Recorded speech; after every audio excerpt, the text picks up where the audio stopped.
Shalom and welcome to this week's edition of the Rabbi's Ramblings. I hope you've had a happy and successful week. In this week's Torah portion is the first parsha of the new book of Leviticus, the book of Vayikra, and the parsha's name is Vayikra as well. In it, it speaks about the different sacrifices that one would bring in the temple, in the Beit HaMikdash in Jerusalem, and also in the tabernacle and the Mishkan in the desert. And there are some sacrifices that would vary whether one was well-to-do.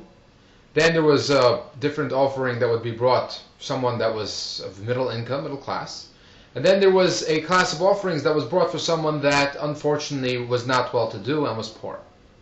But we see that when the Torah is describing these three sacrifices, it only uses the word nefesh or soul when it talks about the laws and the description of the sacrifice of the poor individual.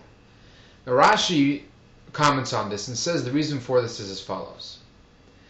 That while a person that's very well off, a person that's very well to do can bring this beautiful ox as a sacrifice to God, it's very expensive and so on, and it is a great thing that he's doing, a great deed that he's bringing such a beautiful sacrifice to Hashem, but at the same time he's not bringing his soul.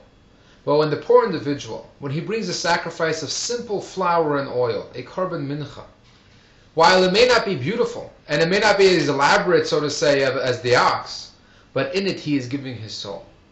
And this teaches us that in life, it's not about what we give, but it's not about what we do, but it's how we give and how we do. It has to be with the soul that's involved. Hope you have a wonderful week. Shabbat Shalom.